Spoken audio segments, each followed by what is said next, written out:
একটি সূত্রে নিশ্চিত হওয়া গেছে, ডিবির এই কর্মকর্তা গত ৬ আগস্ট গণপিটুনির শিকার হয়ে রাজধানীর একটি বিশেষায়িত হাসপাতালে চিকিৎসাধীন। নিশ্চিত হওয়া গেছে, ডিবির এই কর্মকর্তা ৬ আগস্ট গণপিটুনির শিকার হয়ে রাজধানীর একটি বিশেষায়িত হাসপাতালে চিকিৎসা। বহুল আলোচিত সাবেক ডিবি প্রধান হারুন এখন কোথায় আছেন? দেশ ছেড়ে পালিয়েছেন নাকি দেশে থেকেই কোথাও গা ঢাকা দিয়ে আছেন? ছাত্র জনতার বিক্ষোভের মুখে সাবেক প্রধানমন্ত্রী শেখ হাসিনার দেশ ত্যাগের পর সবার মনে এখন এই প্রশ্ন ঘুরপাক। আসসালামু আলাইকুম দর্শক মণ্ডলী। ডিবি প্রধান হারুন, সাবেক ডিবি প্রধান, আপনারা জানেন যে ৫ই আগস্ট শেখ হাসিনা দেশ থেকে পদত্যাগ করে পালিয়ে যাওয়ার পর থেকে কিন্তু তাকে নিয়ে সব থেকে বেশি আলোচনা হচ্ছিল। তাকে অনেকেই ভেবেছেন যে তিনি সেনাবাহিনীর তত্ত্বাবধানে আছেন, নিরাপদে আছেন। না, তিনি নিরাপদে নেই। তাকে তুমুল ভাবে জনগণ গণপিটুনি দেওয়ার পর তিনি ঢাকার একটি বেসরকারি হাসপাতালে চিকিৎসাধীন ছিলেন এবং এখন গুঞ্জন উঠেছে তিনি মারা গেছেন। দর্শক মণ্ডলী, আজকের ভিডিওটি আপনারা সম্পূর্ণ দেখলে এই সম্পর্কিত আমাদের হাতে কিছু গুরুত্বপূর্ণ প্রতিবেদন রয়েছে। সেই প্রতিবেদনগুলো দেখলে আপনারা বুঝতে পারবেন যে ডিবি প্রধান হারুন এখন কোথায়, কেমন এবং কিভাবে আছেন। কথা না বাড়ি সম্পূর্ণ প্রতিবেদনগুলো একটু মনোযোগ দিয়ে দেখে আসুন। বহুল আলোচিত সাবেক ডিবি প্রধান হারুন এখন কোথায় আছেন? দেশ ছেড়ে পালিয়েছেন নাকি দেশে থেকেই কোথাও গা ঢাকা দিয়ে আছেন? ছাত্র জনতার বিক্ষোভের মুখে সাবেক প্রধানমন্ত্রী শেখ হাসিনার দেশ ত্যাগের পর সবার মনে এখন এই প্রশ্ন ঘুরপাক খাচ্ছে যে সাবেক ডিবি প্রধান হারুন এখন কোথায়? বিস্তারিত এসআই রাজের রিপোর্টে। গণ অভ্যুত্থানে গত ৫ আগস্ট শেখ হাসিনার দেশ ত্যাগের পর থেকে পলাতক আছেন পুলিশের অন্তত ৫৭ ঊর্ধ্বতন কর্মকর্তা। এর মধ্যে আছেন ঢাকা মহানগর পুলিশের গোয়েন্দা বিভাগের সাবেক অতিরিক্ত কমিশনার ও বহুল আলোচিত পুলিশ কর্মকর্তা হারুনুর রশিদ। কোথায় আছেন তিনি? গোয়েন্দা সূত্র বলছে, সরকার পতনের পর গা ঢাকা দিয়েছেন হারুন। নিজের বাসা, এমনকি আত্মীয় স্বজন কারো বাসাতেই থাকছেন না তিনি। ৫ আগস্ট শেখ হাসিনার দেশ ত্যাগের খবর ছড়িয়ে পড়লে ঢাকার রাস্তায় জনতার ঢল নামে। এমন পরিস্থিতিতে প্রাণ ভয়ে অনেক পুলিশ কর্মকর্তা তাদের পোশাক খুলে ফেলেন। গেঞ্জি বা অন্য কোনো পোশাক পরে সেন্ট্রাল কমান্ড ও কন্ট্রোল ইউনিট ভবনের পেছনের প্রায় ১৩ ফুট দেওয়াল টপকে পুলিশ সদর দপ্তরের সামনের রাস্তায় পড়েন।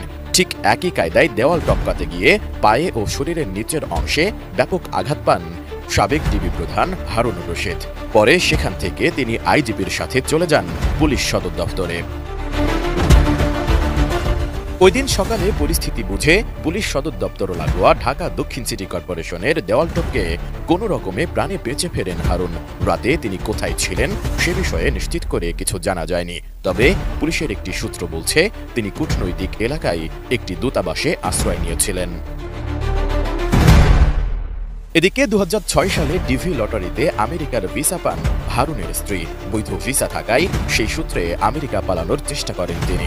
যোগাযোগ করেন মার্কিন দূতাবাসেও। নিশ্চয়তা চান তাকে অক্ষত অবস্থায় বিমানবন্দরে পৌঁছে দিতে। তবে কূটনৈতিক সূত্র জানায়, তার প্রস্তাব নাকচ করে দেয় দূতাবাস। পরে তিনি সেখান থেকে ফিরে আসেন।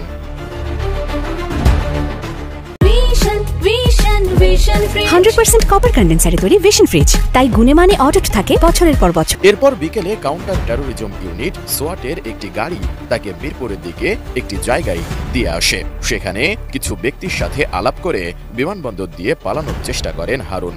গাড়িতে করে বিমানবন্দরে পৌঁছেও যান তিনি।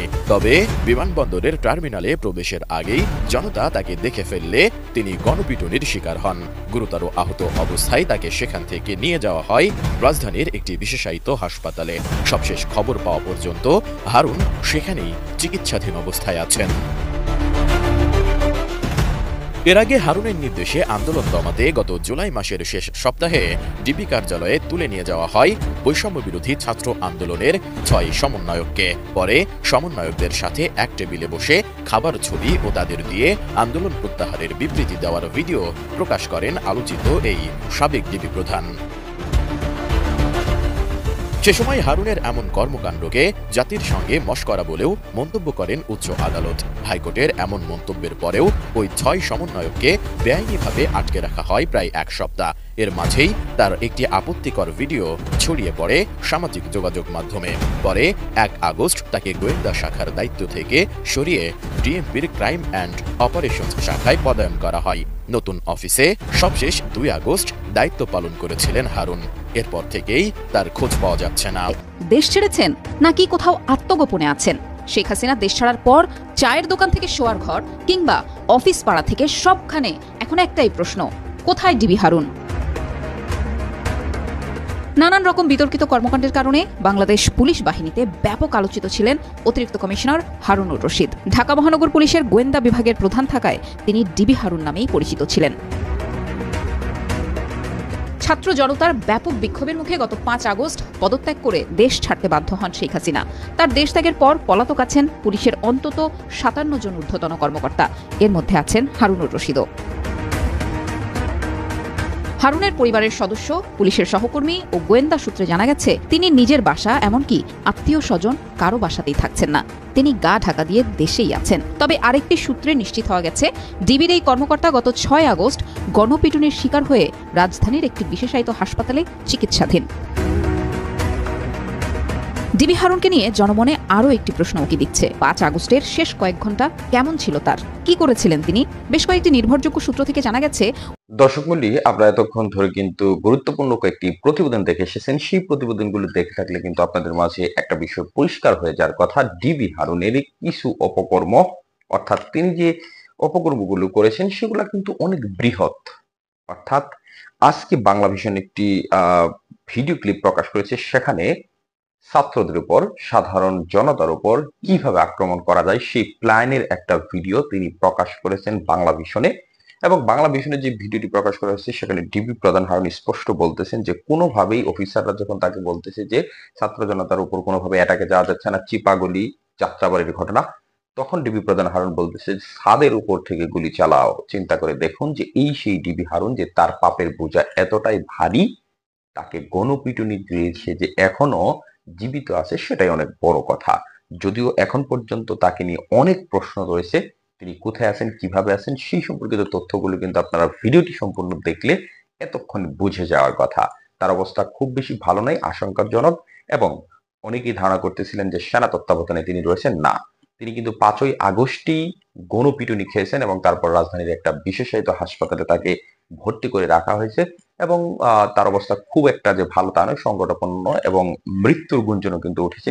এবং এই বিষয়গুলো কিন্তু মিডিয়াতে আসতেছেন। আপনারা অনেকেই জানেন যে আওয়ামী লীগের যে সকল এমপি এবং মন্ত্রী ছিল তার মধ্যে 3 ভাগের 1 ভাগ কিন্তু দেশ ছেড়ে পালিয়ে যেতে পেরেছে, বাদ বাকি 2 ভাগ কিন্তু এখনো দেশে অবস্থান করতেছে।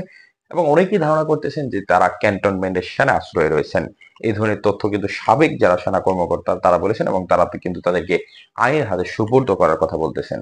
এবং সেনাবাহিনীর পক্ষ থেকেও কিন্তু সেনাপ্রধান একটা বক্তব্যের মধ্যে বলেছিলেন যে অনেকেই আশ্রয়ের সরাসরি বলেননি, কিন্তু জীবন বিপন্ন হতে পারে এদেরকে তারা রেখেছে। অর্থাৎ এটাও কিন্তু একটা কথা যে মানুষ যদি এই সকল নেতাকর্মী বা সাবেক যে সকল অফিসার মানুষের উপর অনেক বেশি নির্যাতন করেছে তাদেরকে যদি এখন হাতে নাতে ধরে ফেলে বা সামনে পায়, তাদেরকে কিন্তু সরাসরি এক কথায় বলতে গেলে মেরে ফেলবে। সেজন্যই হয়তো বা এই পুলিশি সেনা প্রধান অনুসরণ করে থাকতে পারে। তবে ডিবি প্রধানের কার্যক্রম, ডিবি প্রধান হারুন, আরেকটি বিষয় ভাইরাল হয়েছে, আপনারা অনেকেই জেনে অবাক হবেন যে এই ডিবি প্রধান হারুন কিন্তু ভুয়া মুক্তিযোদ্ধা সার্টিফিকেট দিয়ে পুলিশে চাকরি নিয়েছিলেন। যারা এই ভুয়া সার্টিফিকেটে চাকরি নিয়েছেন তারা সাধু সাবধান, কারণ ইতিমধ্যে কিন্তু বৈষম্যবিরোধী ছাত্র আন্দোলনের নেতারা ঘোষণা দিয়েছেন যারা এই ধরনের নেহাত কর্মকাণ্ডের সাথে জড়িত তাদেরকে বিচারের আওতায় আনা হবে। চাকরি তো যাবেই, তার সাথে আপনি বেইজ্জতি বা গণপিটুনির শিকার হতে পারেন। কারণ মুক্তিযোদ্ধা কিন্তু অনেক ভুয়া মুক্তিযোদ্ধা বাংলাদেশে রয়েছে। প্রথম আলোর একটি রিপোর্ট অনুসারে বাংলাদেশে 55,000 ভুয়া মুক্তিযোদ্ধার সন্ধান পাওয়া গেছে এবং সে সকল মুক্তিযোদ্ধার ছেলে নাতিপুতিরা কিন্তু ভুয়া সার্টিফিকেট দিয়ে চাকরি নিয়েছে এবং ডিবি প্রধান হারুনও কিন্তু তাদের অন্তর্ভুক্ত। দর্শক মিলে এই বিষয়গুলিতে আপনার মূল্যবান মন্তব্য কমেন্ট বক্সে লিখে জানিয়ে দিতে ভুলবেন। আর পরবর্তী আপডেট আমাদের এই চ্যানেলের সাথে থাকবেন। ধন্যবাদ সবাইকে। আসসালামু আলাইকুম।